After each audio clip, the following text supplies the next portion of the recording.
আসসালামু আলাইকুম। আজকে আমি রান্না করব খিচুড়ি।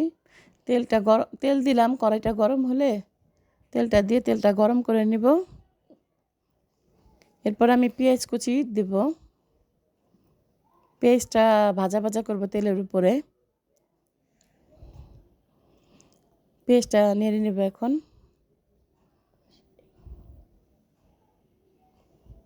পেঁয়াজটা নেড়ে নিচ্ছি। পেঁয়াজটা একটু বাদামি কালার হলে এর মধ্যে আমি গরম মশলা দিব। পেঁয়াজটা লাল করা হয়ে গেলে গরমের মশলা দিব। তেজপাতা, লবঙ্গ, এলাচ, দারচিনি দিয়ে পেঁয়াজটা তেলের উপর ভেজে নিব। পেঁয়াজটা বাদামি কালার হওয়া পর্যন্ত লাগতে থাকবো। তারপর আদা রসুন দিব। আদা রসুনটা ভেজে নিব একটু তেলের উপরে। ভাজা হয়ে গেলে এটার মধ্যে একটু পানি দিব, যেন আদা রসুনটা যেন পুড়ে না যায়। এর জন্য একটু পানি দিয়ে দিলাম। তারপর একটু ভেজে নেব। তারপরে মশলা দিচ্ছি। হলুদের গুঁড়া, মরিচের গুঁড়া, ধনিয়া গুঁড়া, জিরা গুঁড়া, লবণ একসাথে দিয়ে দিচ্ছি। এখন এটা তেলের উপর কষিয়ে নেব। এটা কষিয়ে নেওয়া হচ্ছে।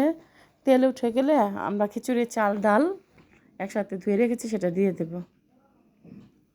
তেলটা উঠে গেছে। এখন এখানে আছে ভাতের চাল, মুসুরির ডাল, মুগ ডাল একসাথে ধুয়ে পানি ঝরিয়ে রেখেছি।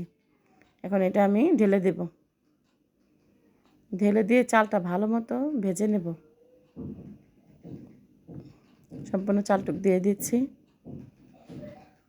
এখন সম্পূর্ণ চালটা আমি পেঁয়াজের উপর ভেজে নেব, মশলা কষানোর উপর। মশলা কষানো হচ্ছে, এখানে চালটা ভাজা হচ্ছে। খিচুড়ি চালটা ভেজে নিলে খিচুড়িটা একটু স্বাদ হয় বেশি।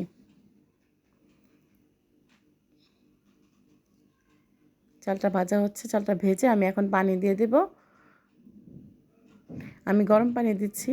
আপনারা ঠান্ডা পানিও দিতে পারেন, কিন্তু গরম পানি দিলে খিচুড়িটা সেদ্ধ হয় ভালো, তাড়াতাড়ি বলক আসে।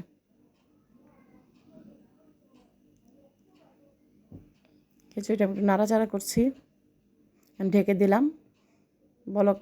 বলক আসা পর্যন্ত অপেক্ষা করব। বলক এসে গেছে। খিচুড়িটা নাড়াচাড়া করে পানি শুকানো পর্যন্ত অপেক্ষা করব। কাঁচামরিচ 3টা দিয়ে দিলাম। এখন পানি শুকিয়ে গিয়েছে। এখন আমি নাড়াচাড়া করে নিচ্ছি।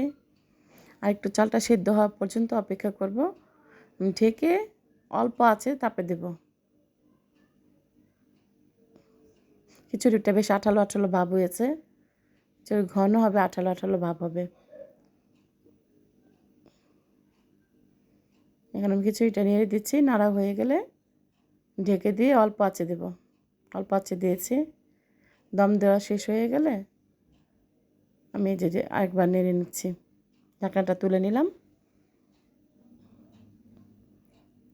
খিচুড়িটা আরেকবার নাড়া দিয়ে দেব। আমার খিচুড়িটা সম্পূর্ণরূপে হয়ে এসেছে। খিচুড়িটা মাখো মাখো ভাব হয়েছে। আমি এখন ধনিয়া পাতা দেব। আপনারা ধনিয়া পাতাটা দিয়ে দিলাম। এখন নেড়ে চেড়ে নামিয়ে ফেলবো। আমার খিচুড়িটা রেডি হয়ে গিয়েছে। লাইক, কমেন্ট, শেয়ার করবেন। আমার চ্যানেলটাকে সাবস্ক্রাইব করবেন।